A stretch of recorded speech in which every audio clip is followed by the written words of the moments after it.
Welcome to Lacrosse Classified on the Lax All-Stars Podcast Network. Your home for the latest news from the National Lacrosse League and indoor lacrosse.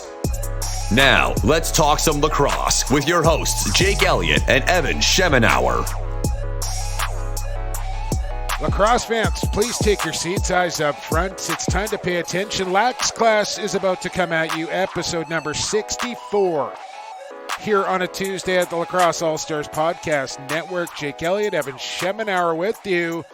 And week 9 in the books, week 10 is upon us. It was a majestic week. Let's use that adjective for the last weekend of lacrosse in the National Lacrosse League. Man, there were some good games on deck. We speculated that may be the case, and that was, in fact, the case for week 9. And I would expect more of the same for week number 10. Two great guests coming your way this episode, as well as we will talk to the captain of the San Diego Seals, who will be off to Vegas this weekend. We're going to talk more about that as we go along here, Evan, as well. But Brodie Merrill making his debut on Lacrosse Classified. Looking forward to that conversation in about 20 from now.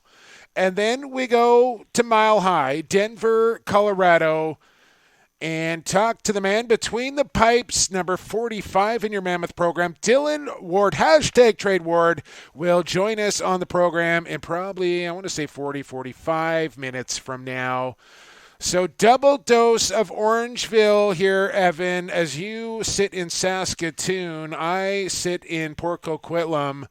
Welcome to episode number 64. I'm really looking forward to these two conversations, but more so than that, Evan, I'm looking forward to reuniting in Sin City in just a matter of days, as the news is now in.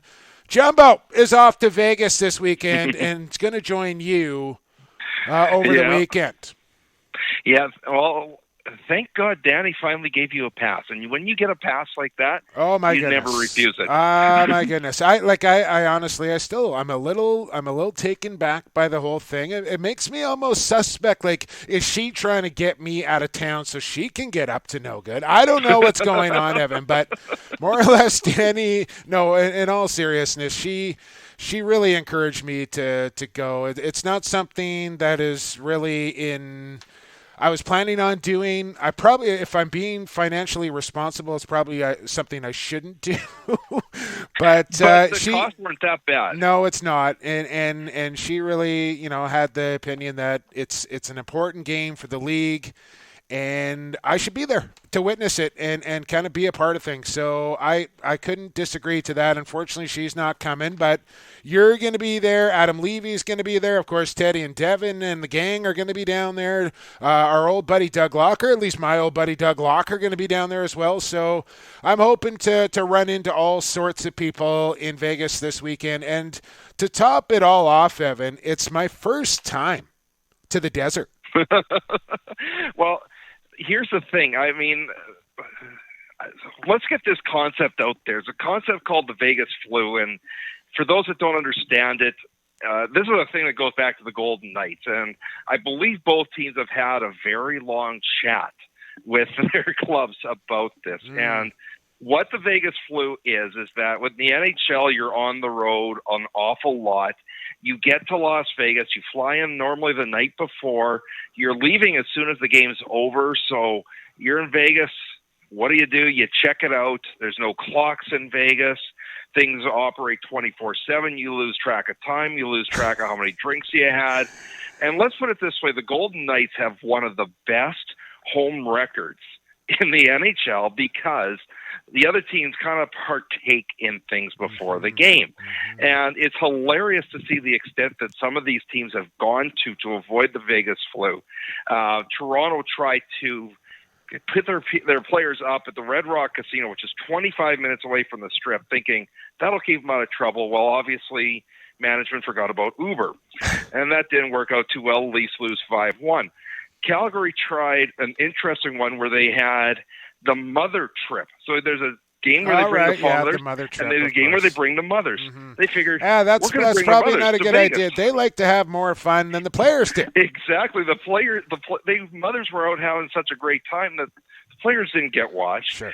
At one point, Calgary is honestly considering finding the biggest suite they could in Vegas, and the head coach got the bed by the front door. I get where you're going. We'll see what happens. Either both teams should go out or both teams shouldn't go out. I think everybody's going to take. Everybody's going to take this real serious. The Vegas flu doesn't apply to you. It doesn't apply to me, Evan. So we can take care of things for those guys, and then they can. Luckily, I don't drink. There's other ways to have fun in Vegas. I'm responsible for bringing you home at night. There's other ways to have fun in Vegas, Evan, and they can pick up the slack on Saturday night once the festivities are done. Colorado and San Diego coming up, so we got Dillon Ward and we got Brodie Merrill on the program to talk about it all, and the season so far for the Seals and the Mammoth, who were both in action over the weekend, which leads us into Stampede Tax, who we had, Evan, and what a week it was. Week 9 in the National Lacrosse League. Stampede Tax, by the way, whether you are in Warrior Country, Rush Nation, Thunderbird territory, wherever across the continent in the National Lacrosse League, Stampede Tack in Western Wear has a pair of boots for you. Keep your feet dry and warm with some boots from Stampede Tack. Find them online at stampede.ca. Where shopping online is still shopping local. They'll fire off some boots. I was up in Whistler over the weekend. We're not talking cowboy boots. Yeah, we're talking all kinds of work boots and things like that. Oh, my goodness. They have a boot for every situation. I had the Bluntstones on up in Whistler over the weekend, Evan. We're going to talk about that as well. Had quite the weekend up there in Whistler, BC. But let's get into the National Lacrosse League Week 9 slate here. It started on Friday, Evan. I suppose I'm hosting once again here. I'm just going to do it whether you say so or not. Riptide at Philadelphia. We both had the Wings in this one, Evan. And pretty convincing here for Philadelphia. 14-6. The final is the new Philadelphia Wings here. And they're not so new anymore, but they're new this year, Evan. They are a different team than they were a year ago. Looking good once again, 14-6 over the Riptide. An unusual game for the Riptide. And the reason I say that is we've seen the Riptide get behind in the first half and then rip it up in the second half. And this game actually went into the half tied at 5, if I'm not mistaken. But what happens, unfortunately, is that New York takes a foolish 5-minute major high sticking just before the half. Then there's an offsetting minor, which we'll talk about and under review. But then Digby takes it on sportsmanlike. They're down 5-on-3. Philadelphia takes full advantage and then just rides that momentum to the end. For New York, what can you say? But here's the difference really for Philadelphia, and we continue to say it, it's Brett Hickey. 5 goals in this game. Can I give you a hot take, Evan? Can I give you a hot take right now? If Brett Hickey plays the entire season, I'll say give him 16 games. He's going to get 50. That's possible. That's my hot take. Early in the year here. I think Hickey, if he stays healthy, he's getting tough, 50. But it's tough, but it's not out of the range of possibility, except that the defense has been so good this year. I don't know if anybody's going to get to 50. 40, definitely. I said it was a hot take, Evan. Yeah, we'll see. All right, let's move along. San Diego as the Riptide playing on back-to-back nights here, Evan. Never an easy thing to do. First one was on the road. Second one was at home.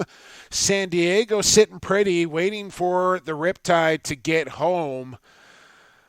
I had a feeling about the Riptide. That feeling did not materialize as San Diego wins this one 15-11 as Riptide with a tough weekend here, 0-2, and a much, much needed win here for the San Diego Seals. This was a must-win. If they had lost this one, it would be a very difficult hole to dig out of. But interestingly enough, New York got out to a lead here, and then San Diego just lit up Alex Bouquet and that really caused the trouble. Goa Abrams, actually, for the first little while he was in there, didn't do too bad. But then he got lit up towards the end. Yeah, it's almost like he ran out of gas. Yeah. But oddly enough, when you look at San Diego's scoreline here, other than Greer getting a hat trick, the goal scoring was very spread out. That's a good sign. And that's a good sign. But the other thing to take away from this is San Diego's defense has had two relatively good performances. And the other side story, which we got to laugh at, is there was a goaltending situation where Frankie Chiliano goes on the injured reserve. They try and bring up a player from the practice roster who gets rejected by the league, and they're stuck with one goaltender. So Connor Kiernan, who had never played goal in lacrosse in his life, he played goal in hockey, and that's about it, straps on the pads and is on the bench, dressed to go as a backup goaltender in the event they needed it. Yeah, he was never going into the game unless Damoud went down. But he looked pretty good. He had the uppers off, the suspenders rocking there with the pants, and he looked pretty comfortable. Like, he didn't look worried about going into the game, and he was never going in unless something real serious happened. But I guess the rule, Evan, there is if you're going to sign somebody up from the practice roster or a street free agent, you have to do it before noon on the Friday, something like that, and they just didn't get the 3 p.m. Eastern, if I'm not mistaken. They didn't get the paperwork in time, and it got rejected. So that's where that stood. But turns out, Damoud had a pretty solid game, a little shaky on the start, but settled in and steers those Seals to that much-needed victory. Now, well, the question is going to be, how long's Frankie out? Yeah. We don't know. That's a tough one. Yeah, we don't know. It could have been just a travel issue. I don't know. So let's move along. We'll find out, I guess, come this weekend, as the Seals are right back in action down in Vegas. So we're going to find out. Buffalo at Colorado. This was one of the games of the week. I think these next three games here, Evan, were just spectacular lacrosse. Like, if you'd never seen a game before, these are the games that you really want to show a fan to go, here is what the National Lacrosse League is all about, as Buffalo goes into Colorado and takes one away from the Mammoth, and it sounded like this for the winner. 24 goals, 103 shots, 50 of them were off target.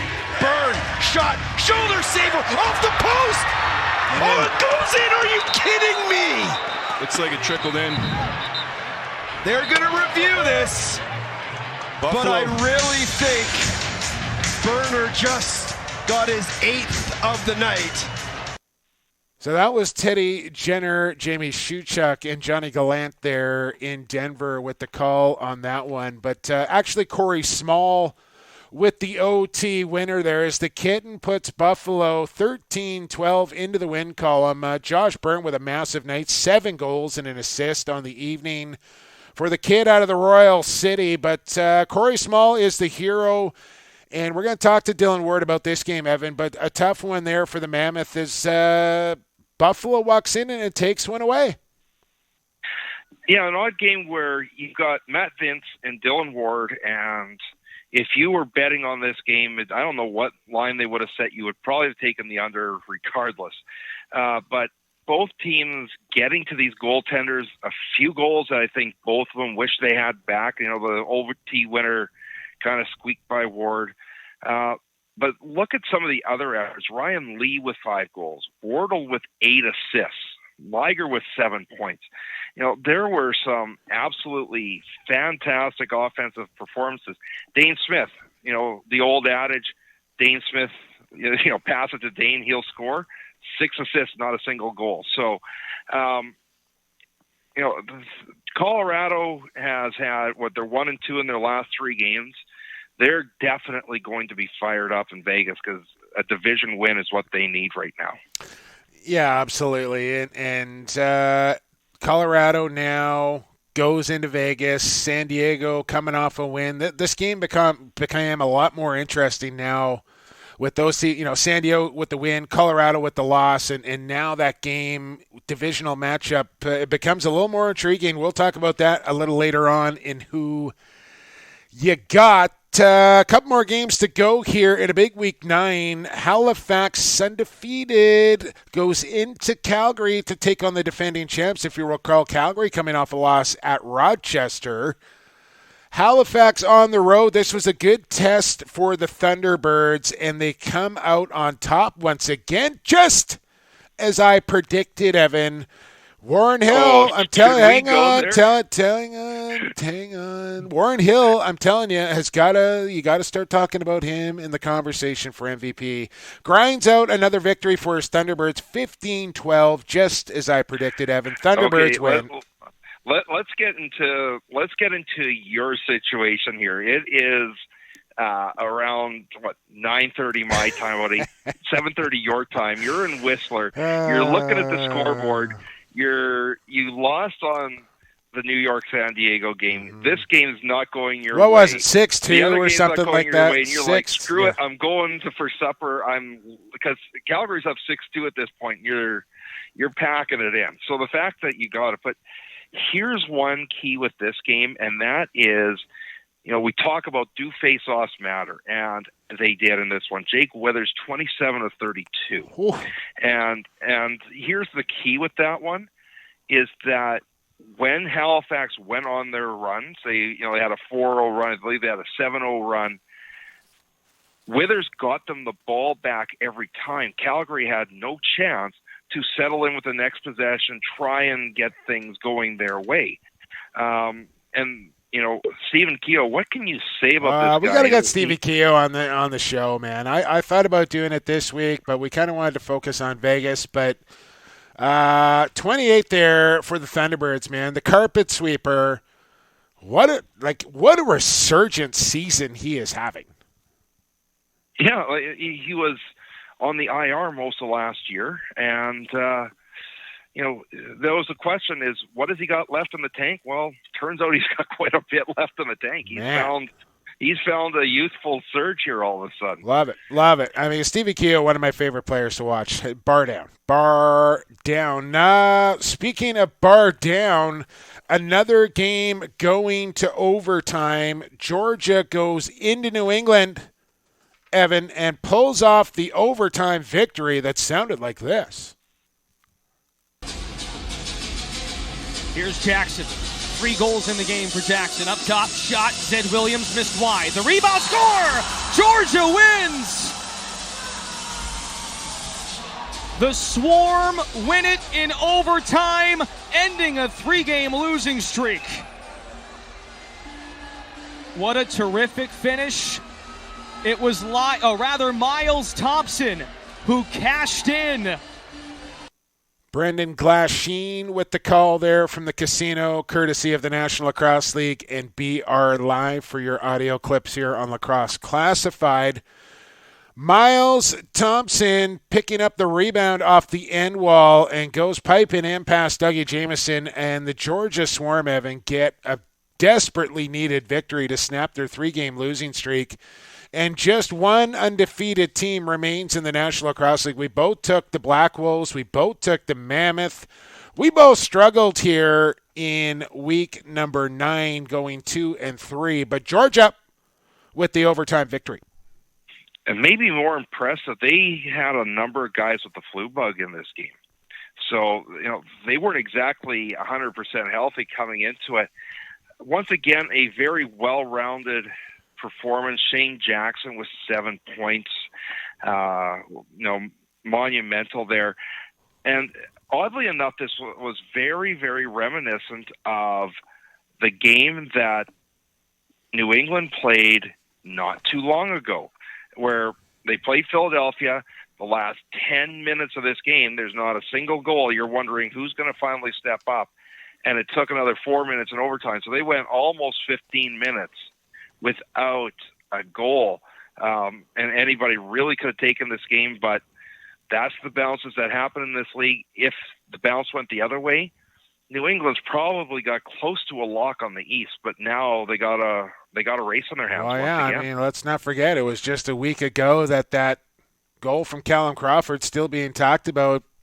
Foot in the crease, foot not in the crease, no camera angle to see it.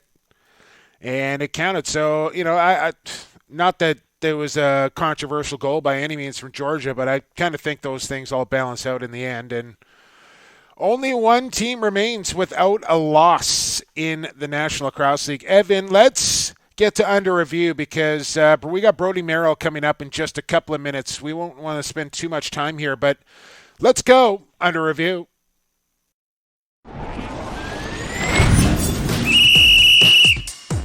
It's time for Under Review, presented by G. Wilson Construction. Each week, Jake and Evan answer a listener's question or break down an unusual call that happened in a game. The challenge flag has been thrown, so now it's time to take the matter under review.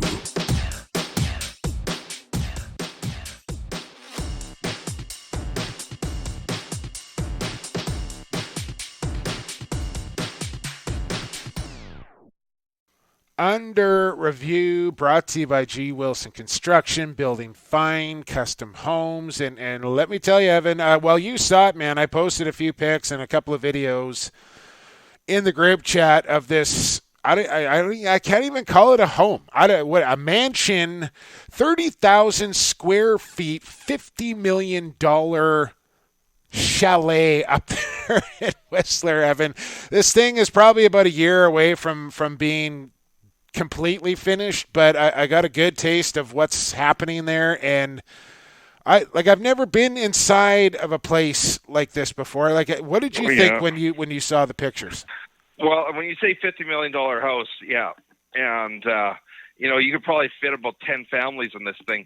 But even more so, if you looked out the back window, which I mean, we're talking windows. We're talking windows bigger than most people's houses. You could actually see the slopes of Whistler right there. Like it was that heck of a best. He said best view in Whistler. Like that, bar none. He can see all the way up into the Pemberton Valley on a clear sunny day, and he's got the backdrop. Like it's just he's got a helicopter landing pad in his backyard, Evan. So it gives you the kind of idea of the houses that G. Wilson Construction is building. Check them out at gwilsonconstruction.com. You want to start a career in construction, just click on the careers tab, follow the instructions, upload your resume, and next thing you know, you're off and running or nailing, if you will, Evan. Okay, under review time, and we're going to have a look at illegal equipment here. Got a lot of questions coming in about what happened on the weekend and what exactly illegal equipment is. Take it away, Evan. So the situation is, this is in the dying seconds of the opening half in the game between Philly and New York. And the situation basically evolves like this. Tyler Digby takes a high stick. There's a delayed penalty on the play, but in the high stick, Digby loses his helmet and then proceeds to back up, take a look around the field, and try and find his next play. So instantly, Garrison blows the whistle and now takes Digby with the other player to the box, which creates a coincidental and unfortunately a few seconds later caused New York to go down a man because of the unsportsmanlike conduct penalty. Now, some of the people that are not familiar with the rule book will look and say, illegal equipment, what's the call here? And I hate to say it in hockey, in the Canadian Hockey Association, Canadian Ball Hockey, the name of the rule is even worse, ineligible player. And this really confuses everybody. Now, illegal equipment covers everything from the stick itself, whether the stick's legal, the goaltending equipment, how wide it can be, whether you've got illegal pads on, and not wearing a sponsored, what do you call it? Correct. A sanctioned sponsor, undergarment, pad, whatever. Shoe. Or if you got something that's deemed to be dangerous to other players. Now, the reason that this is a penalty, and you can go to the rule book, Rule 91. If you never looked at the rule book in the NLL, go to their webpage. On the top, you'll see a thing that says About, and in that drop box, the rule book's there. Rule 91, here's what it states. When a player loses his helmet, the player must immediately either reassemble his helmet while in the game or leave the floor. So he literally has to drop and fix the helmet right there or get to the bench. Point 2, when a player is in possession of the ball, like Digby was, and he loses his helmet, he must immediately release the ball by passing or shooting. That didn't happen here. Digby took his time, came back. Failure to immediately reassemble the helmet or leave the floor shall result in a minor penalty to the offending player. So that's the situation. Regardless of the fact that his helmet was taken off because of an illegal hit, he still must pass the ball or shoot it immediately. And this is to protect Digby as much as it is to protect anybody else as well. And I will say this, like, this is a rule. It's not old, it's not new, and it's a rule that players know well enough that when their helmet comes off, they either have to pass the ball, shoot the ball, or get rid of the ball and either put their helmet on or get to the bench. And none of that really happened with Tyler Digby. Now, there's one other thing to state with this, and that is Rule 33.3. And this is something that the NLL referees, I'll be honest with you, are not enforcing. And if they were to enforce it, I think you'd see a lot less helmets coming off because you're seeing more of them coming off. And the Rule 33.3 is that the chin guard at the bottom of the helmet must be secured to the chin when the jaw is not in an extended position. Now, there is a ton of guys that push the envelope, I will say. And the first guy that really comes to mind is Eli McLaughlin. Like, his is literally dangling down near his neck. So, guys... And this is a safety issue as well. Yeah, guys don't like the snug cup under the... I mean, some guys do, but some guys definitely play around with it so it comes off their chin, it goes underneath their jaw. I mean, and they're doing it at their own risk here, but if it's a rule in the rule book, and it's not something I had ever really taken a close look at, but that should be enforced for the player's own safety, whether it's comfortable for him or not. Like, get over it. Like, you're wearing a mouth guard, you got a face mask in front of you, get used to having a chin cup on your chin and get on with it, because it's ultimately it's for your safety. It's to help prevent concussions and keep your teeth intact. Yeah, I mean, in hockey, I've probably enforced that rule many times, but when I talk about enforcing it, if I see a player with a dangling you'll give chin him a strap, warning, like, hey, tighten it up. It's like, get to the bench and get it fixed. Yeah, right? you don't give the guy a penalty, but you time, then I'm taking him the box. Sure. But just talk to them, and when you know that they're starting to enforce it, guys are going to get it on there. Absolutely. All right, Evan, we got Brodie Merrill waiting to join us here for episode number 64. So let's take a quick break here on Lax Class. And on the other side, quarter two, it's the captain of the San Diego Seals, Brodie Merrill. You got it right here on Lacrosse All-Stars Podcast Network. Associated Labels and Packaging, a fun family company that offers premium quality labels and packaging with unparalleled service. With 40 years of experience, an extensive product catalog, and an ever-growing fleet of equipment, Associated Labels and Packaging is the perfect fit to take your labels and packaging to the next level. Hey, this is Devin Caney from the NLL. You're listening to Lacrosse Classified on the Lax All-Stars Podcast Network, growing the game one podcast at a time. Welcome back to Lacrosse Classified here on the Lax All-Stars Podcast Network, episode 64 in the works. This is quarter two. You just heard from our friends at Associated Labels and Packaging, where they create first impressions. And Evan, I was perusing the website here actually just today, and did you know you can get a quote online? They have a little section where you fill out a few things, tell them what kind of package you want, where you're getting your packaging now, all sorts of little questions, and then you can get yourself a quote right online. Simple, easy. It's going to make our lives easier in a few months then, hopefully. Yeah. All right. Now joining the program, it's the captain of the San Diego Seals. He's also the athletic director and head coach of the lacrosse team at the Hill Academy. We want to talk about it all with first-timer on Lacrosse Classified. I can't believe this. I went to shoot you a text and I didn't have your number. I had to go to Pat to get your number. Brodie Merrill on the program. Brodie, thanks for doing this. Great to be on, guys. It is great to be on. We're happy to have you. Something else that was great, I'm sure, was that victory on the weekend. And that was, I don't know if you want to throw it in that category this early in the season, Brodie, but that was almost must-win territory for the Seals. Yeah, it's kind of interesting. We, it is early still, but in the same breath, just given kind of circumstance, I felt a different energy going into the game, and it definitely had that. You had that sense of pressure, urgency, which I think is a good thing for a team to feel early in the season. So then, coming into, of course, this week's matchup down in Vegas, a division rival, a chance to get up the standings in your division.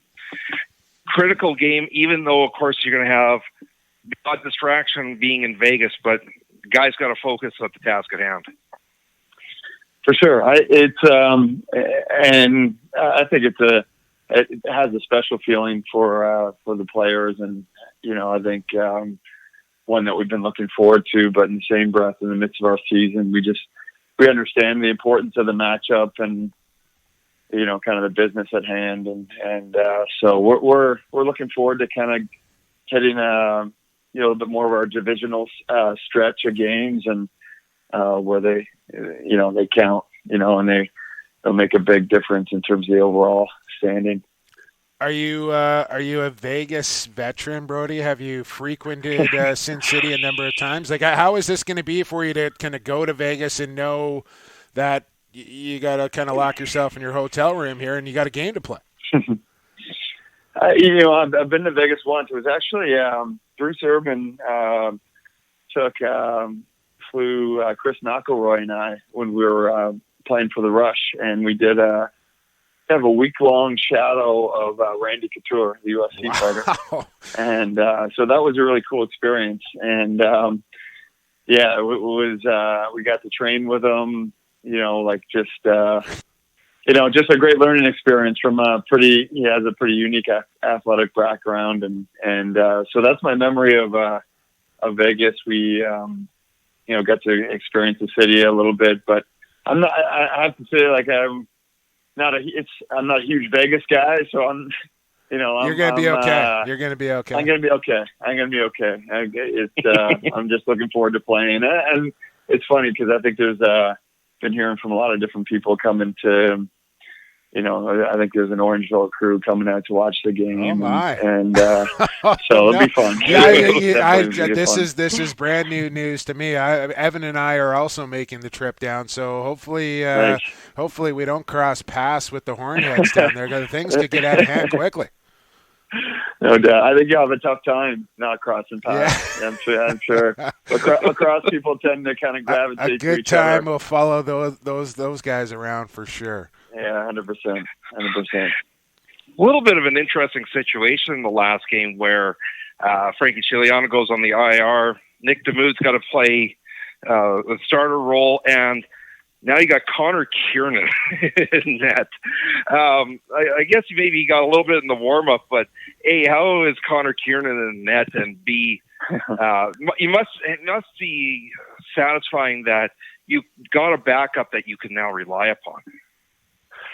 Yeah, for sure. I think, the circumstance there didn't make a lot of sense to us. How, I'm sure it was a paperwork thing, but so that was kind of disappointing the way the league handled that. But and I'm sure some of that's on us too as a team. But in the same breath, it was kind of a funny rallying point for our team. Like Connor is a guy that we all like, and he's a character in our room in a good way. And he was a hockey goalie growing up, and I'm not sure if you guys saw, we had this beach lacrosse tournament earlier in the year, and he's actually he's a really good. I hope he's not listening. I don't want to pump his tires too much, but he's a good kind of backyard lax goalie, and so he wasn't in the lineup that night. And again, the type of guy he is, team guy he is, he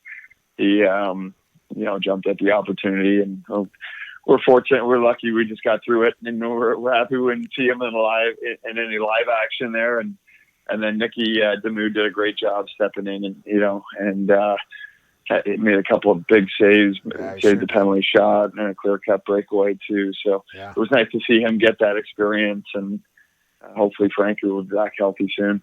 Speaking with Brodie Merrill from the San Diego Seals, Evan just went back a game. I want to go actually back 2 games, Brodie, and a lot of chatter around the hit from Scott Campbell on Casey Jackson. And I'll say this, Brodie, I thought it was a clean hit, and I get the fact in the response from the Seals, especially with Casey and his injury history. Like I get the response.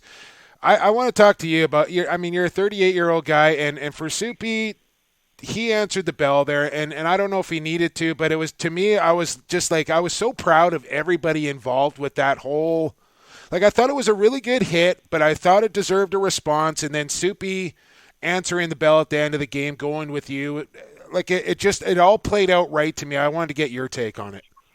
Yeah, I mean, obviously it's, sometimes it's hard for people to understand kind of outside of the game just how emotional and intense a game is, right? And physicality, things happen really quickly, and then you also have these connections with your teammates, right? And then with Casey and everything that he's gone through, and kind of battling back and having some pretty tough times with that, and then getting back and playing, getting healthy again, and then for that to happen, it was, and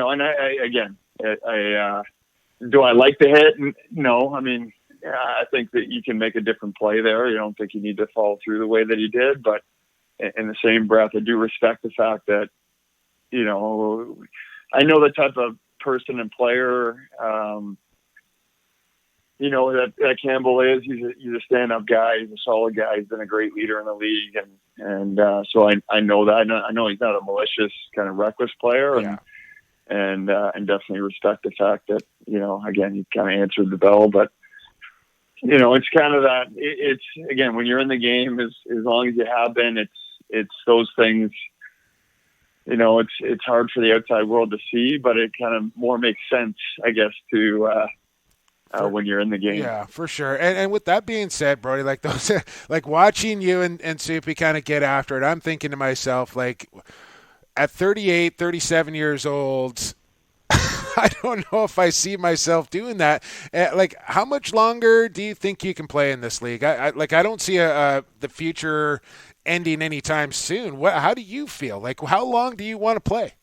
It's a question I get asked a lot, lately, obviously.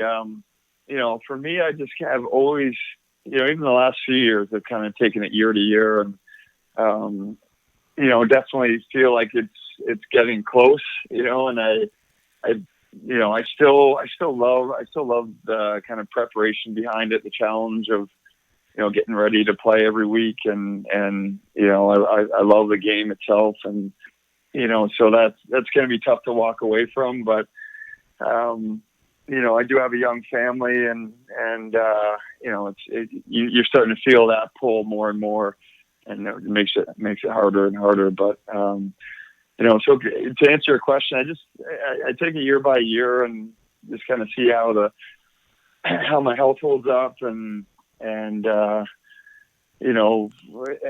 think anyone would say, like when they're getting to that point, is just still that love and that drive. And of course, how much longer you can put up with Pat too, right? Like that's also a factor. That's also no. Sorry about that. That part's been fun. That part's been fun. And do you think he could handle it? Never expected. Do you think he could handle it the other way, Brodie? Like if you were his coach, do you think he could handle that?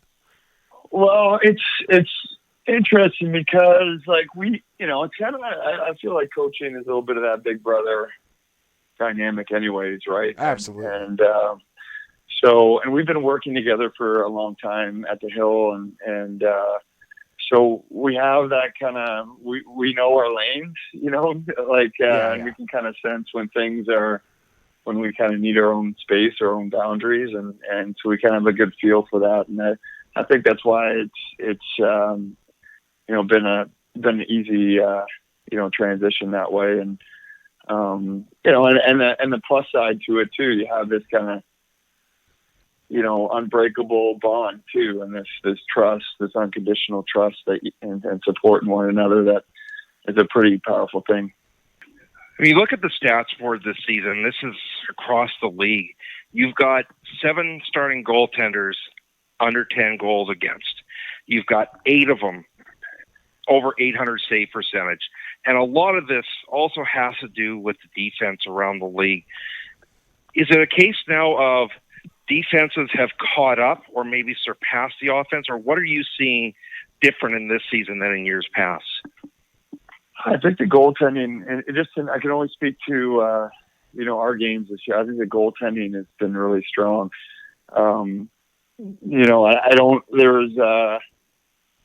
It's funny. It's something that people talk about a lot with expansion is just kind of that depth and kind of a higher level goaltending. But the goalies that are in our league now are really strong. And, you're 1 week it's not Vince, and then you got Nick Rose, like Nick Rose, and then you're going. It feels like every team has really strong goaltending, and like half of them are so from I think the Ville. that's a part of it too. And half of them are from the Ville. Yeah, that's right. That's right. Yeah, Dillon Ward, guys like Dillon Ward and Kirky, which is pretty cool for us, right? Like for a small town, and as much as so it's been. I think I've noticed that. I think the quality of goaltending has been really strong this year, and I don't know. Maybe the offense kind of spreads out. I think it's with expansion, the offense kind of thins out a little bit. Maybe that might be. It's probably not one thing, but just in some of the games that we played, we've been impressed by some of the goaltending. Yeah, I think it's probably a little bit of both columns there, Brodie. I think it is probably the offense gets a little thinned out, and the goaltenders are just having themselves a year, man. Like, you look right across, and there's been some sensational performances. But give some credit to the D, too. I mean, the D has stepped up this year. Yeah, absolutely. Why not? Hey, Brodie, you mentioned the Hill just a little while back there, and obviously big news for you and Pat and your family with the brand new campus and rolling that thing out. Tell me all about it, and are you looking for like a resident broadcaster to maybe live on campus and just call sports all day? That's for sure. For sure. We can carve a roll out for sure. Awesome. Hey, like, I'm not even kidding, man. You might get me to move across the country for that kid. Oh, we appreciate that. We're all really excited. It's been kind of a long time coming for us, and we've been kind of in an interim situation for some time, and it feels a little bit surreal. We're moving into a new campus that has a little bit more of that traditional type of feel to it, and it's a special place. It's actually right outside, probably about 15 minutes from where I grew up, and so it's in a great lacrosse area, and just an opportunity for us to kind of take the next step as a school, which we're all excited for. Is there a plan for you guys maybe to look at having like a Western campus somewhere in British Columbia, or whether it be Alberta or something like that? Like, do you want to try and continue to grow the profile? That's a long-term goal for us, and we've actually kind of explored different options and across North America, and so that's kind of really exciting for us to think of. We're trying to, there's a lot, just with the Ontario campus in itself, as you can imagine, but we kind of want to get that to again, take the next step with our campus there, and then just kind of take it step by step. But we really believe in the concept and that relationship between academics and athletics. We feel like it can be a pretty powerful thing. And so, we want to continue to keep building. Well, I'll tell you, all it'll take is like a small little corner office by the gymnasium in the West Wing or something like that. I'm good to go. You got it. Okay. I'm sure you can wear it. I think your versatility could definitely come into play. Oh, thank you very much. Well, remember they accused you of being from Orangeville, right? That's right. Yes. Last one for me. you have had a storied career. I'm going to say it. You're the greatest long pole of all time. I'm not even putting anybody close to you in that category. One game that sticks out in particular for me, of course, I was there watching. I was playing for a Minnow Nation in that tournament, the 06 Worlds. Gate coming out of retirement. You got Grant, you got you, Sanderson, and you guys broke the American streak. Is that the most memorable game, or is there another game that sticks out to you? Yeah, I appreciate that. I mean, I think it was, for me, like my first experience with it, and being around, the players that you mentioned was a little bit surreal, and we all kind of knew that it was Gary's last run at it, and so that was pretty cool, and to see him the way he led that team, and to see it come. It was just like such a long time coming, and then to have it, experience it with my two closest friends, Chris and Kyle, that was really special. And so I actually kind of remember that game. It's just having a few beers after the game in the dorm room with a guy, pretty low key, but just such an amazing. Those are the feelings that you kind of chase in the game. Those winning feelings, and it's something that you can't really describe. And so it's definitely. That was. Looking back in hindsight, that was pretty special to be part of. Yeah, I mean, you can honestly just hear the emotion in your voice when you're speaking to that, Brodie. Last one for me, and I'll relate it to a gloves off situation. I've had a chance to call a couple of beauty tilts with you involved. Matt Beers comes to mind. Andrew Suter comes to mind. Do you have a guy in your past that you just had one heck of a tilt with, or maybe the toughest guy you've ever had to go up against, Brodie? Well, it's funny because I was thinking this when I was in junior. It was Scott Campbell's. I don't know if it's his younger brother or his older brother, but he's a little bit bigger, and it was a line. It was one of the scarier moments I have to say, like in my career, where we just kind of squared off, but there was no refs really around to break it up. So it got those are scary.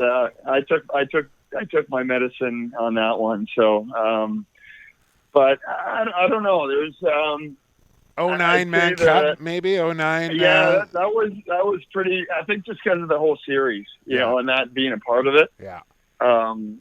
Just I remember how like physical and that first game was, and it just came to a head, and that series kind of had everything, and also the team that it was with, and with Terry coaching, and we like there was a couple of sets of brothers on that team, and they're just a really close knit group, and so it was that was definitely a memorable. It was somehow that brawl got on to CNN. I was getting texts from my my American buddies, like, what the hell? Like the random people, like my how it works, that I hadn't heard of in 5 years, and it's As soon as a brawl breaks out in lacrosse, that's what hits the mainstream media every time. Yeah, that's true.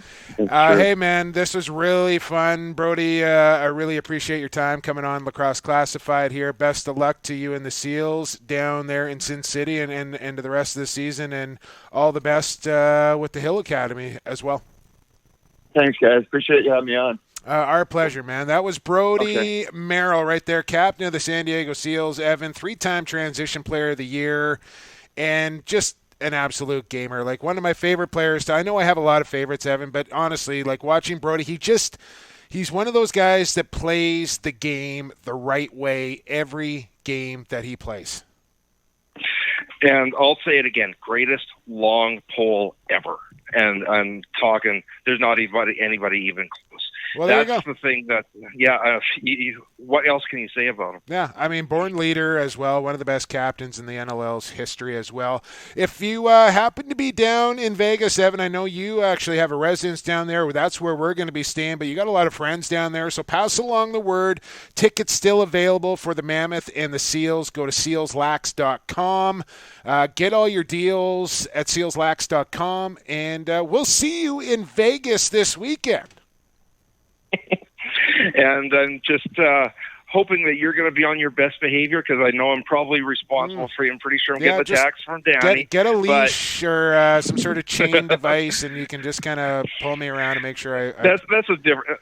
There's only one thing I'm going to tell you about Vegas, and that is expect anything. Okay. The second you think that you've seen the craziest thing you ever seen, 3 minutes later, you're going to see the next crazy. I'm packing an extra pair of socks now that you said that. All right, let's get to break. We got Dillon Ward coming on the other side. Keep it right here on episode 64 Lacrosse Classified on the Lax All-Stars Podcast Network.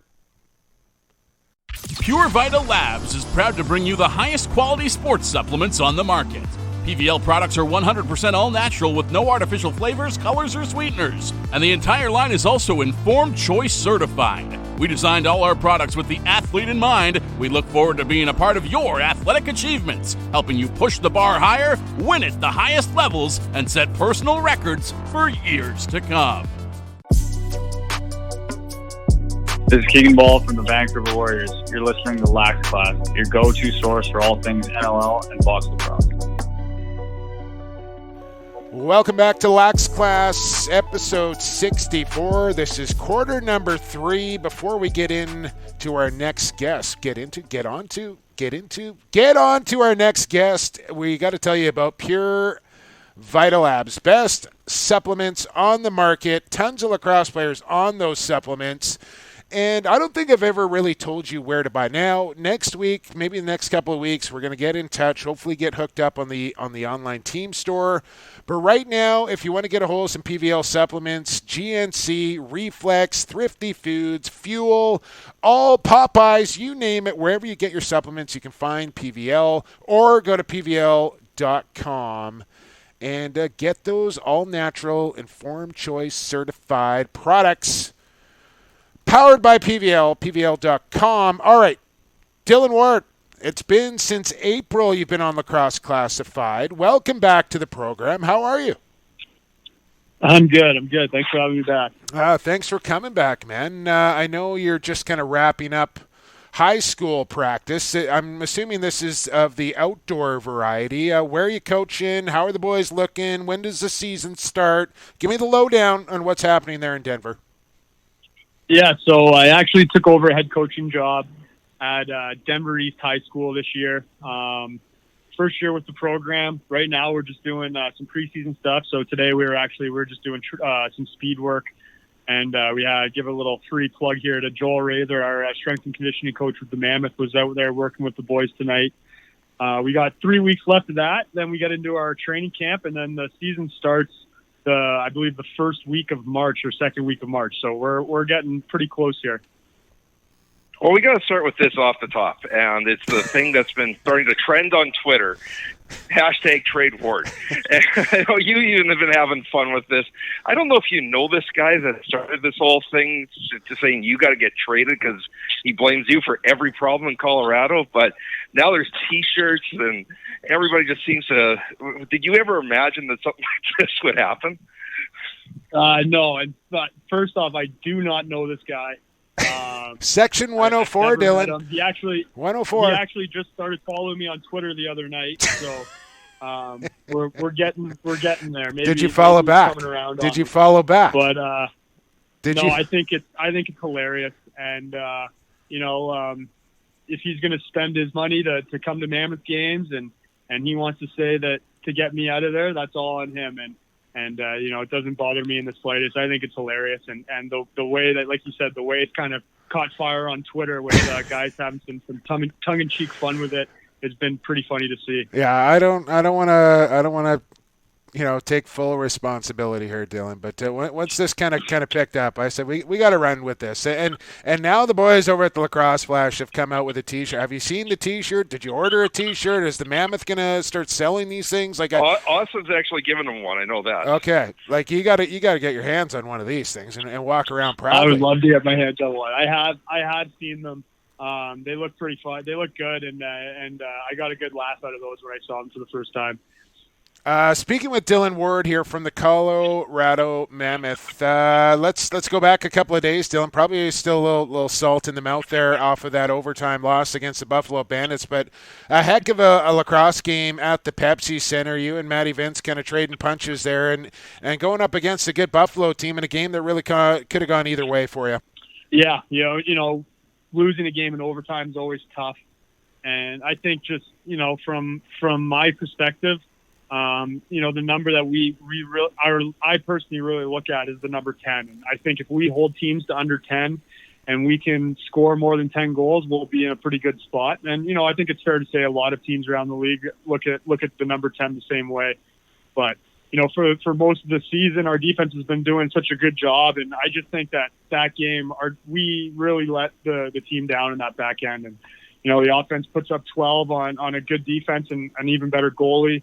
And for us to turn around and give up 13, and I want to say 5 or 6 of those right off the top that I can think of right off the top of my head hit me and found its way in the back of the net. So, I think it was a pretty frustrating loss all around, and a game that we could have and I think we should have won. But tip your cap to Buffalo. They came out and had a game plan, stuck with it, came out on the right end of things, and we're on to San Diego now. Yeah, we're going to talk about that San Diego game coming up here, obviously. But where do you kind of see yourself as a team right now, Dillon?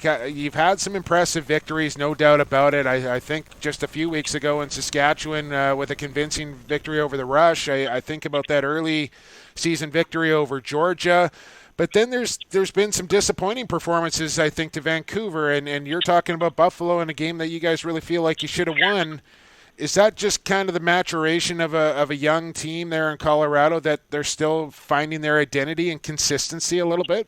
I think, it comes down to consistency, and we can't afford to, have one side of the ball be very good and the other side of the ball not. We just need to find a way to be consistent on both sides of the field or the floor. And once we start doing that, I think we're going to be a very tough team to beat. But like you said, we've just been inconsistent to start the year, and obviously we've seen a lot of things that we really like, but we've also seen things that we shouldn't be doing, and things that shouldn't be happening, and making mistakes that are so fixable, which is a good thing because we know with the group that we have in our room that we know we can get where we want to with this group. We just need to be able to play a full 60 on both sides of the floor, and good things will happen.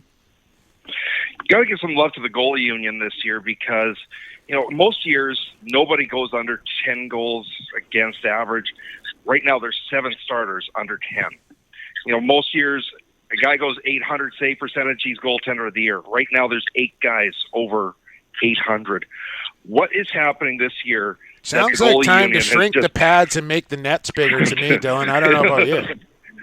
But what are you seeing out there that the goalie union is just sparkling this year? I don't know, but I love it. And I think ideally, an 8-7 game is like the perfect score in the NLL because, when you get to too many goals, the flow of the game just is gone. It takes so long to get the ball started and take that initial face-off again.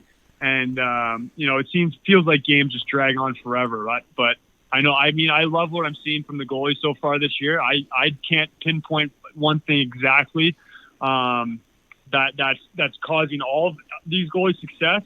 But I know, I think you've seen a change in the way teams are playing defensively, right? You've kind of gone away from the pressure down defense where guys are trying to make the offense make plays, and you kind of leave yourself open to some of those really good scoring chances if teams are able to break down that defense. Now you're seeing a lot of teams play, like us in Calgary, more of a pack-it-in defense and say, hey, if you're going to beat us, you're going to beat us from the outside. We know our goalies can stop those. And if you're going to try and get to the dirty areas, we're going to make sure that we're there. So I think that's kind of had a bit to do with it. I think the goalies are just getting better and better. And I think right now these scores are just, show such a great speed to the game, and the pace of play has been awesome. Yeah, I think the next step, Dillon, is we just take the stick away from you guys. Or make you play with the other hand. Yeah. Speaking with Dillon Ward from the Colorado Mammoth, next game is not too far off on the horizon here, Dillon, and I'm sure a healthy contingent of Mammoth fans are going to make the trip to Sin City. I don't know how many times you've been to Vegas or not. It's going to be my first time this weekend. I can't wait for this. I'm sure you're excited about it too. And the game just became a lot bigger with you guys kind of coming off a loss and San Diego coming off a victory. How forward are you looking to this game against the Seals in Las Vegas? Yeah, it's going to be awesome. Las Vegas, out of the picture. This game is huge, right? We need to make sure we take care of business. Get a step up on them in terms of our season series, and also, for just on our own end, we need to get back in the win column. We had a pretty good start going 3-1, and then since then, we're 1-3. So we need to get things going again in Mammoth Land, and that starts with a great opportunity against the San Diego Seals too. First off, build some separation between the two of us, but second off, make sure that we're on the right side of winning the season series with them, because as you guys know, those season series can really come into effect down the stretch. One thing I was going to ask you, because you are one of the best box goaltenders in the world, you're also one of the best field goaltenders in the world. When you switch from one season to the other, is there a transition that you have to go through or a different mindset that you have to go through? Yeah, for sure. It's not so hard coming from the field season to the box season, just because there is that buffer there. But when I'm coming back from the NLL season into the MLL, it takes a little bit of time, and that's just because you got to get used to not wearing the equipment. You got to be used to holding your stick up by your ear, and it takes some time to get those movement backs and making those saves routine in the field game, where you're trying to catch the ball rather than the box game where you're more or less trying to block it. Last one here for you, Dillon Ward. I don't know if I've ever asked you this. Who do you think is the toughest shooter for you to stop in the NLL? Pump some guys' tires for me right now. I mean, if I'm looking at the short term, it's Josh Byrne. The guy just burned me for 7. But I'm sorry. You got to look at guys like Dane Dobie, Mark Matthews, Curtis Dixon, guys I see consistently in the NLL, and those are guys that I love playing against, those top end players. And Mark Matthews, I think, is the guy for me, just because I've played against him almost my whole life. He's a year older than me. I played against him every other year in minor. I played against him for 4 years in junior, Mental Cup, pro, college, everything. So he is a guy that I've respected for a long time. He's such an incredible player, and when we're playing Saskatchewan, it's definitely a challenge for me that I give myself. Like, all right, let's see if I can shut down Mark as much as possible. I'll give you a little tip. Don't tell Mark I told you this. It's actually the mailman's birthday today, by the way. Happy 30th birthday to Mark Matthews. He really likes to go short side high, Dillon. Short side high, Mark. I have no idea where Mark likes to shoot because I never watch film on him. No, that's a complete lie. But he's one of the best. He's been one of the best for years, and like I said, being able to compete against, a guy like him as many times as we do during the season, it's just, it's something that it's the reason why you play a competitive sport. Is you want to, get the best of your competitors. So, there's no doubt when we're playing guys like that, it's a little bit of something just in the back of my mind that I try to get the better of them week in and week out. No doubt about it. Hey, Dillon, hope to see you down in Las Vegas. Good luck against the Seals. # good times, # trade Ward. Thanks for doing this, man. Absolutely. Thanks for having me, guys. Look forward to seeing you. And looking forward to hopefully a great experience in Vegas this weekend. It's going to be awesome, man. Can't wait. Dillon Ward, Colorado Mammoth, Evan, and number 1 box lacrosse goalie on the planet? You tell me. Well, number 1 goalie in lacrosse overall for certain. Yes. And for my money, the last 3-4 years, he's been the best box goaltender, no question about it. If they ever want to trade him, I think Colorado could get 3 first-round draft picks. That's how valuable he is. Yeah, and if not for some guy named Matt Vince, there may be a couple of more goalie of the year awards up on the mantle for Dillon Ward. The guy can't play forever. He's going to win a handful more before it's all said and done. I'm convinced of it. Always a fun time talking to Dillon Ward. Let's take one more break, Evan. Let's move into quarter 4. Let's get in some news and notes and then play another round of Stampy Tax. Who you got? Week 10 is next here on Lacrosse Classified on the Lax All-Stars Podcast Network. A Vancouver Warriors game at Rogers Arena sounds like this. Jones shoots and he scores! Diving effort from Mitch Jones. Nothing's monotone. Lee and Beers go crashing into the crease. Nothing's boring. Now we're going to have a fight. It's the captain squaring off. And at Vancouver Warriors games, loads up. Nothing's offside. Tries a shot and he scores! Experience it for yourself. Vancouver Warriors tickets are available now. Tickets starting from $19.95. Visit VancouverWarriors.com/tickets today. Hey, this is Brodie Merrill from the San Diego Seal. You're listening to Lax Clash, your go-to source for all things NLL and box lacrosse. And now it's time for Who You Got. Welcome back to Lax Clash, lacrosse fans. Jake Elliott, Evan Schemenar with you. Episode 64. No more breaks here on Lacrosse Classified as we're into the fourth quarter. It's time for news and notes. It's time for Who You Got, but not until I tell you about our friends from the Vancouver Warriors. Their next home game comes up Friday the 7th. They're in New England this weekend, Evan. But on the 7th, it's a Friday night game. Note the start time, by the way. A few start time changes. Every game except the February 29th game, that Saturday night game. The rest of them are Friday night games, and they're all changed to 7:30 p.m. starts. Note your calendars for you Warrior fans. But coming up on the 7th, it's Throwback Night. The music, Y2K, the iPod, Evan, MySpace, remember it all from the turn of the century.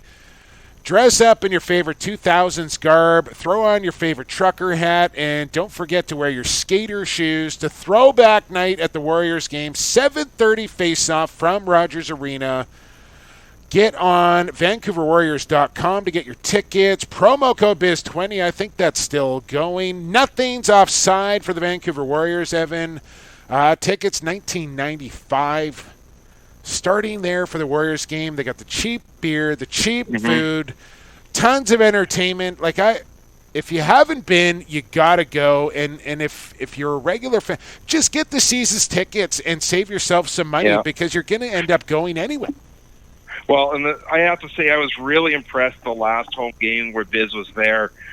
There was definitely an attendance uptick. You could see it, that the ends were full. And it's that's working. A very good sign. The Biz is working. And joining the broadcast there with the Chancellor and Brandon. Speaking of nothing's offside, Evan, I don't know if they had the 8-second delay ready to go there on BR Live or not, but that got a little... the Chancellor's a troublesome person, you know that, right? Yeah. Well, he was trying to kind of keep it on the rails, I think, a little bit there was Bradley. But he better be careful because it kind of looked like Biz was coming for his job a little bit. Oh, I think Challoner's safe there for a little while, but I think so too. The Biz effect, people worried about at the start. I called it marketing brilliance then. I'm going to call it marketing brilliance now because it's getting non-lacrosse people out there. I hope his bar tab wasn't too hefty at the Roxy, but they won the game, right? He had to slap down 5 bills and then take the boys out to the Roxy that night as well. So that was probably a pretty expensive night for Biz. He can afford it. 604-899-4625, option 1. Talk to the chat. Get hooked up with some tickets. Throwback Night, February 7th. Presented by the Vancouver Warriors. You want to talk about marketing brilliance, 7? I don't know if we can go that far, but marketing, sponsoring here on Lacrosse Classified, it's got to be right up there. It's got to be right up there with the Biz. It's got to be right up there. And if we're talking about another bit of marketing brilliance, for those that haven't seen it yet, check out the Blaze String Reared King video of Blaze Reared, and that is something. I don't know how Blaze kept a straight face of him chirping himself both ways. Trash. No, pretty good from String King, no doubt about it. Evan, let's what do you want to do here? You want to go straight into Who you got? Why don't we do that? Let's do who you got. All right, it's time for Stampede Tax. Who you got? Evan, who you got? Jake, who you got? Who you got? Who you got? Who you got? Who you got? Who ya got? Who you got? Stampede Tax, who you got? Did you know Stampede Tack and Western Wear has more than just cowboy boots? We mentioned it off the top of the show, Evan. Selection of CSA-approved work boots, tough enough to tackle any job site. Blundstones, cowboy, you name it. They got every kind of boot you can think of at Stampede Tack and Western Wear. Visit them in Cloverdale and the big store out there in the Dale, or online at stampede.ca, where shopping online is still shopping local. Evan, tough week for us. We both went 2-3 in week 9, so you remain ahead by 1 game in the overall standings. Records now 24-16 for you, 23-17 for me. But the winner of week 9's who you got, another member of our chat group, Evan. I can't believe 3 out of the last 4 weeks, the Illuminati has won who you got. Lacrosse superstar Pat Gregoire. Smoking Pat. Color analyst for the Halifax Thunderbirds has won who you got week 9. And just like Adam Levy last week, he is going to donate the prize away. Grow the game. So check out our Twitter, check out his Twitter. Here's the simple contest. And it is post a picture of yourself when you were a kid playing lacrosse. And you know what? Maybe we'll see a whole bunch of players posted in the league posting pictures of themselves when they were young. Let's hope and if so. you didn't play when you were young, post a picture of your kid right now playing lacrosse. Sure. You know, and we're going to pick somebody at random, and they're going to get the Stampede Pack prize. There you go. Tack prize. Don't forget, keep signing up every single week to give yourself the best chance to win the grand prize. You can remain anonymous. Just tell Evan when you send in the email, hey, don't mention my name, or make up a fake name if you're worried about that. Sign up every week. Literally takes 60 seconds, and you can win weekly prizes and be eligible for the grand prize at the end of the year, valued at over $300 from Stampede Tack and Western Wear. Okay, Evan, week 10. Let's get through this quickly. We got a lot of news and notes this week here for week 10 as well. So let's move along here, okay? Georgia at Philadelphia gets going on the 31st of January. It's a 7 p.m. Eastern time start. Swarm, this is a good game right off the get-go. I have not even looked at this week's games here, Evan, before I make my picks, just so you know. Georgia at Philadelphia. Who you got?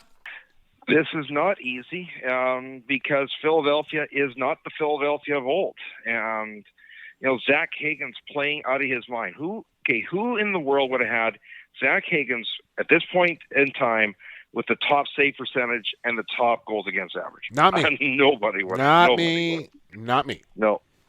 So that's what makes this tough. I'm going to take the Swarm. Wow.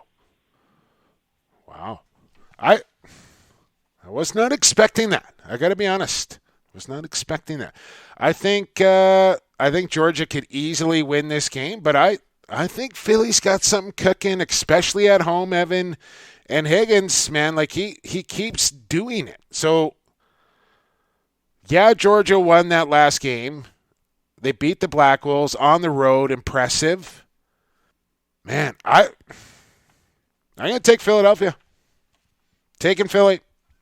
And no more of this picking because you picked them stuff, by the way. If I would have followed my gut last week, I would be in the lead this week. I didn't do that. I chickened out on a couple of picks. So no more of that. And by the way, while we're talking about that, Evan, we need to really get Kevin on the horn and figure out the because once I get into the lead, I don't want the prize or the punishment to be influenced because I'm at in the lead at the time that we decide this. Okay, so we gotta take care of this immediately. Okay, you're taking Georgia. I'm taking Philadelphia. That is not a big well, deal we for don't me, know. But you're just gonna. We don't know. We gotta talk to Kevin, and we gotta figure out. He's usually the guy that comes up with it, right? So I'm hoping to surprise this time because we've done punishments too many times. Yeah, I think now. we'll discuss. But we got to do it. Like, we got to stop talking about it, and we got to do it.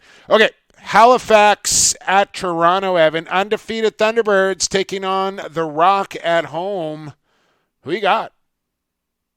At this stage, especially Halifax going into Calgary and doing what they did, I can't pick against them. I got to take the Thunderbirds. Yeah, I'm not picking against the Thunderbirds until they lose. This could be the game that they lose, but I'm not picking against them until they lose. That's just not smart. Give me Halifax as well. Rochester at Buffalo.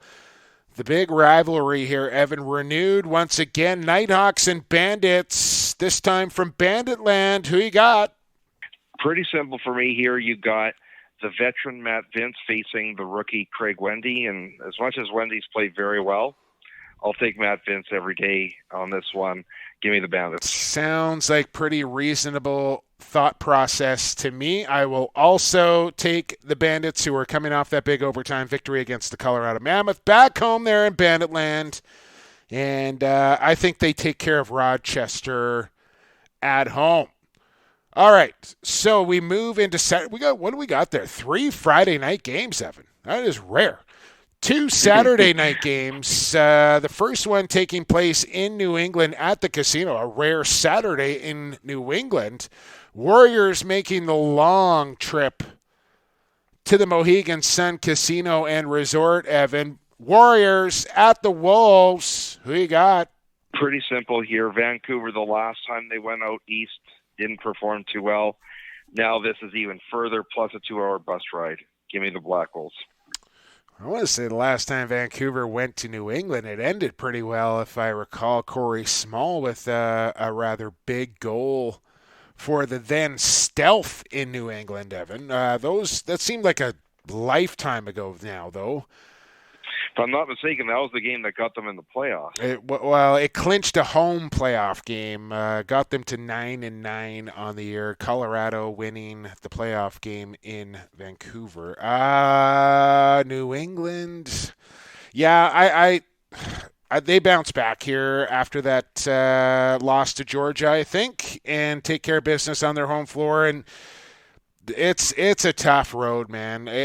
I don't think anybody likes to use it as an excuse, but if you come all the way from the West Coast and got to get to Mohegan Sun and then play a game, it is a haul, man. I've done it, and it takes a toll on you, so give me New England.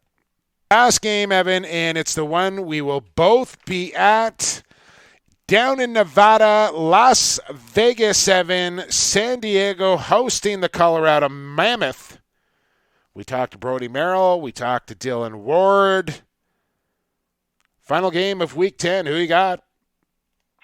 And, of course, the ultimate thing here is that there is no home field advantage at this stage. It's a neutral site game. Now, interestingly enough, we saw a video from the Seals today that appeared that some of their players are already in Vegas. Wow. Which is an interesting move. And we'll see how that plays out. But well, maybe to do a little promotion, right? Get out there on the streets. Yeah, and it's going to be interesting to see what the crowd's going to be like. The Strip, Evan. I don't know, but it's they're not on the Strip. Okay. New Orleans is not on the Strip. No, but I mean for the players that are down there right now, maybe they're on the path, right? They're up and down the Strip and handing out whatever. Yeah, like the weird thing, and this is where I don't know where the attendance is going to end up on this, because I think back to when Colorado and LA used to play an exhibition game there every year in Vegas at the MGM, and you would have a situation where the morning of the game they'd have 4,000 tickets sold, and by the opening face-off to be 12,000 sold. So it all depends how many tourists that come in for the day. It's like, oh, guess what? There's a game going on. Why not? Let's check it out. So that's the big question mark. We'll wait and see how that plays out. But out of these two, I trust Dillon Ward more. I trust the Colorado defense more. We don't know what goaltender is going to be there for San Diego. Give me the Mammoth. Yeah, I mean, you literally took the words right out of my mouth. With the uncertainty of Chiliano, and I know I'm not taking anything away from David, but not knowing whether Frankie is going to play, of course, still no Austin Stotts there. I just think Colorado matches up really well here with San Diego with that defense, and they're going to suffocate that offense. And then you got Dillon Ward to try and get past him as well. So I think that's the right pick there. I'm taking the Colorado Mammoth as well. So what do we got? Just one different pick. Is that right? The first Just game of the one, weekend? yes. So I got Philadelphia. You got Georgia. Yep, that's correct. All right, man. We'll see how it plays out. We could be tied, or you could be 2 up by the start of Week 11. We'll see. News and notes. 7 is how we end off every week here on Lacrosse Classified. Tell me about this. Kinsman Arena starting up a box league. Yeah, the Kinsman organization in Saskatoon is starting an inner city program, which is nice because a lot of these kids in the inner city don't have the money to buy equipment and to get floor time and things like that. So the one thing that I'm just going to put out there is if you've got used equipment and you can donate some for these kids, slide into our DMs. I can get you in touch with the right people, and let's make this thing grow. Just looking at my news and notes here, I mean, we've kind of covered off a bunch of these already. So we've talked about going to Vegas. We're both going to Vegas. We talked about the Warriors' game time changes. All the Friday night games now move to 7:30. We talked about the Frank Scigliano IR snafu, which is kind of a weird one. We talked about Mark Matthews' birthday. So we got just a few more things to talk about here. News coming out of Warriors camp. Aaron Bold outright released. And I look at this like Vancouver kind of saw the writing on the wall that this was going to be Eric Penny's team moving forward. Aaron Bold may not be particularly happy being a backup at this point of his career, and pretty hefty contract to go along with it. And it was kind of just time to part ways with Aaron Bold, and I think it caught a lot of people by surprise, but when you kind of take a step back and look at it, it makes a lot of sense. I don't know if it surprised me as much as it did others, but yeah, there's two factors here. Number one, Nolan Clayton comes in at an $11,000 rookie contract as opposed to Bold, who could be anywhere from $16,000 to $31,000. We don't know where, but that's kind of the range. And the other thing is that with the situation that was there in Vancouver, you had the distraction of which guy is your starter and getting both guys, some game time. Now you've decided who your number one guy is, now, and you had to part ways the other way. Where does Bold land up? I'm not really sure. But one thing I'll say this, if Frankie Scigliano is out for any length of time, maybe there's an opportunity there. I think, though, it might take an injury for Bold to get back in and a team wanting to shore up its situation. Yeah, I don't think it's quite the end of the line for Aaron Bold. He may have to accept a backup role if he wants to stay in the league at this point of his career. I don't know. Maybe he doesn't want to do that. I mean, he's got a lot of things going on away from the game as well. And maybe that's it. I don't know. He's got a pretty big thing outside the game. Yeah, of course, with his wife. But I mean, a business to run as well. So we'll see how it all kind of plays out for Aaron Bold. But a lot of people were kind of left scratching their head on that one. And personally, I would have liked to seen Andrew Gallant get a shot in behind Eric Penny, get him into a backup, and let him get a taste on the active roster, and maybe put Clayton on the practice to start things. But Clayton, on the other hand, has battled. He's kind of been on the cusp of cracking a roster as well, and not a bad choice. I would have liked to seen the local product kind of get a look before they made that move. Oh, I mean, at the end of the day, either guy's there, but you're always going to be getting some bench experience. Penny's your guy. Yeah, you're going to get a few minutes if Vancouver's out of a game or Penny gets injured. That's literally what you're looking at. Well, maybe a little increase in pay as well. Other news and notes here before we get you on your way. Matt Vince crossing the 8,000. I can't even say it with a straight face. 8,000 saves in the National Lacrosse League for Vino.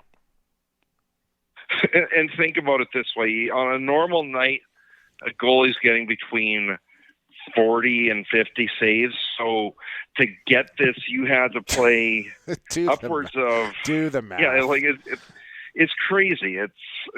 It's mind-boggling. And the thing about it is, he's still got a couple good years in him for sure. Like, he's actually signed for another couple of years. Yeah.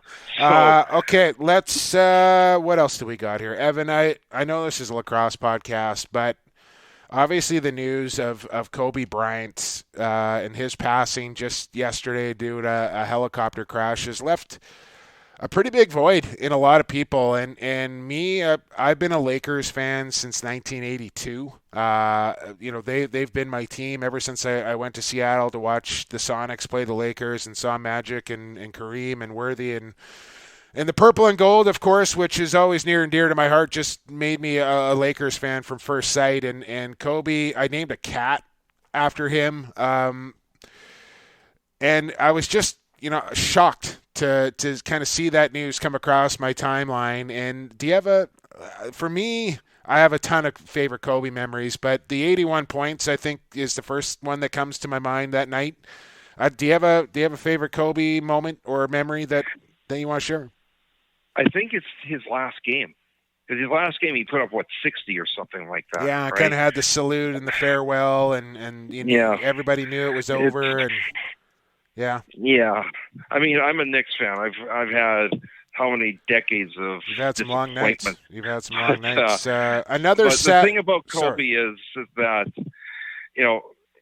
he was doing the thing he loved most now, which was coaching his daughter and the hope that his daughter would be a WNBA star someday. Well, just condolences to the Bryant family and everybody that was on that helicopter, and just another reminder, Evan, to make the most out of every day and don't take life for granted and to live every day to the fullest, because it can be taken away from you in a snap. And just a tough day for basketball and sports fans in general, and Kobe Bryant, a guy that had a huge impact on a lot of different human beings. So I want to mention that. Another sad passing in the world of lacrosse, a little closer to home. He was actually the commissioner back in my coaching days of intermediate in the early 2000s in Coquitlam. And a beloved man throughout lacrosse circles in Gene Regier, who passed away just recently as well. And my heart goes out to the Regier family and Dorothy and everybody involved that knew Gene. It's, I guess the older we get, Evan, the more this sort of thing is going to happen, but it's never an easy thing to see, especially a guy that I had a pretty close relationship with. So rest in peace to Gene Regier. Lastly, here on Lacrosse Classified, I wanted to mention this. A couple of PSA announcements here for the listeners, and in particular, maybe our listeners that are players, Evan. Black shoes and white socks. I've been on this for a while, like a long time, but I still see it happening throughout the league. And truth be told, and I'm quite embarrassed about it, but I walked out of the house this morning wearing white shoes and black socks, so I should really give this PSA announcement to myself. But fellas, and teammates here, more importantly, help out your teammates when you see this atrocity happen. Say something to somebody. Black socks, black shoes, white socks. Do not mix the two together. It looks absolutely awful. Come on, you gotta make it, color it up a bit and whatnot, right? No, Evan. You want to show a little flair or some personality. Get the striped socks. You can throw a little color into your socks with the stripes or whatever, but you got to match it with the uniform or the shoe, one of the two. Well, first things first, white shoes. That should be pretty much a standard thing by now. Because the crease line is white. The crease, right? The one thing I'm actually surprised by now is more players haven't learned from Dan Dawson or Josh Byrne with the compression pants. Yeah. And, how much of a lifesaver they are on your legs. Vasili's gone. He'll never go away from them. I just started wearing them to the gym too, man. And I don't, like, maybe when it gets hot in the summer, I may go back away from it, but man, during the wintertime, I love wearing those things, Evan. Absolutely love them. By the way, Evan, tipped in at my lowest weight earlier today, 294.2. That means I'm 2.2 pounds away from the big 100. I thought I could get there today. I did not get there today. You're just a few under me. I actually started one a couple of weeks ago and already down 12. 13, well, good for you, man. This morning. Keep it going. It's amazing what you can accomplish when you put your mind to it, partner. So keep that going. Last thing I want to mention here, actually 2 more things I want to mention. Go deep into the fourth quarter once again here, Evan. I do not know how to shorten this podcast up. I just don't. BR Live and some issues over the weekend and things are going to happen, Evan. That's just the way the internet is. But what I want to kind of allude to here and give credit to is I think the league was very good at their response time, their customer service, BR Live as well. And there was issues for multiple people, but they were dealt with, they were addressed, and they were on top of it in a quick fashion. And really, for me, at the end of the day, like, issues are going to happen, but as long as you are attentive and responding and trying to help, that's all people really want, to be acknowledged. Yeah, I mean, people saw my frustration with it on Friday, and I am going through another channel just to get the game. And I was frustrated at the customer service I was getting out of BR, but, I got a hold of Joel Feld saying, here's the problem. He got it on to Stephanie McGinley. She got to the bottom of it. I got the explanation. Here's what you need to do. Saturday night, it worked very well, and I didn't have any problems. So I'm very thankful to those two for, getting on it and making sure that the problem's dealt with. I've been told that there is a fix coming in this week that hopefully that issue is not going to happen again. It's an issue with web browsers and the cookies and whatnot. Yeah. In there. Now, do you want to? I know we're running along here, but do you want to explain this for the fans? Because if it is an issue going forward, then there is a workaround. I didn't have any trouble, but you did. So, what was the explanation? What was wrong, and how do you work around that? Just for people that are listening, if they run into that trouble. Yeah. So what it was is that there was some cache issues and some history issues, and BR not being able to sort it out. And the strange thing was that even though it was a free game on Friday, it was saying you've just expired your 5-minute preview. Please sign into your account, and you couldn't even sign into your account. One trick to try if it happens again, if you're on, say, Google Chrome, there's a icon in the top right-hand corner. You can go incognito. Another thing to do, use the app. Your best bet really, and this is kind of what solved the problem for me, was I managed to get it to work on my phone on Saturday, and then I could Chromecast it to my television, so I didn't have to be busy. I didn't have to occupy my phone for. And I had absolutely no issues on my phone or my iPad over the weekend either. So app was working just fine. But I just wanted to give out a little credit to the league and to BR for addressing that there was an issue and helping out those. And I was kind of watching the timeline on social media as well, and they were very attentive in replying to everybody that was tweeting at them about the issues that they were having. And that, again, at the end of the day, that's all the listeners and paying customers want. They just want to be acknowledged and be helped. And I thought both did a fine job of that over the weekend, and hopefully it's smooth sailing this weekend. Last one, I lied, Evan. Congratulations to Jimmy Milligan, who is the new coach of the Coburg Kodiaks. I almost missed that one. My buddy Millie. So congratulations to him, and the Kodiaks are in good hands under Jim Milligan. Evan, we got to go. 30-minute fourth quarter, my goodness.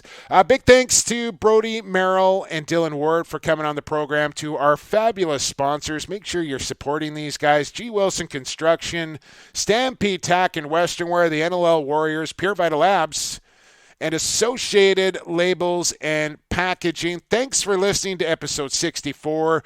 Continue to listen. We'll be back next Tuesday with episode 65. Subscribe to the podcast. Follow us on social media at Shemlax, at PXB for Sports, and at Lax Class. Lastly, don't forget, sign up for Week 10. Who you got? Evan will post it on the timeline in short order so you can get signed up early, get your picks in, and win some prizes from Stampede Tack and Western wear. But for now, we got to go. For Evan Schemenauer, I've been Jake Elliott, and for the fastest game on 2 feet, and for the creator, enjoy the games, everybody. We'll talk to you in Vegas.